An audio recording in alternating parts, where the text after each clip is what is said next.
Praise lord. దేవునికి స్తోత్రం. Happy Christmas.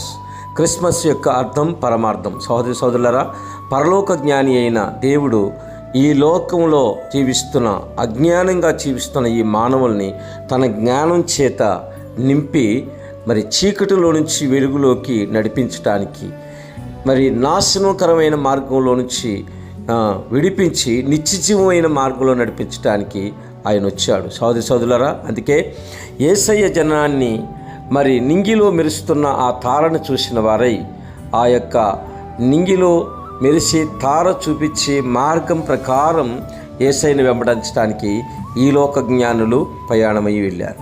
సహోదరి సోదరులారా, చిట్ట చివరకు వారు ఆయన్ని చేరుకొని మరి ఆయనకి బంగారం, సాంబ్రాణి, బోళం కానుకలుగా ఇచ్చారు. అయితే దేవుని స్తోత్రం, తిరిగి ప్రయాణమైనప్పుడు యేసయ్య తన జ్ఞానం చేత వీరిని ప్రయాణంలో నడిపించాడు. ఏ విధంగా అంటే వారు వచ్చిన మార్గంలో ప్రమాదం ఉందని చెప్పి వేరే మార్గంలో నడిపించాడు. అదేవిధంగా తల్లి గర్భం నుంచి పాపంగా పుట్టిన మనల్ని ఈ నాశనకరమైన మార్గంలో నుంచి విడిపించి నిత్యజీవ మార్గంలో నడిపించడానికి యేసయ్య తన వాక్యం చేత మనల్ని దర్శించి ఆ జీవ మార్గంలో నడిపిస్తున్నారు. దేవుని స్తోత్రం. ఈ చివరి యొక్క క్రిస్మస్ దినాల్లో మనం యేసయ్య జీవ మార్గాన్ని ప్రకటించాలి, అందులో నడిచి దేవుని మహింపరచాలి. ఆమెన్.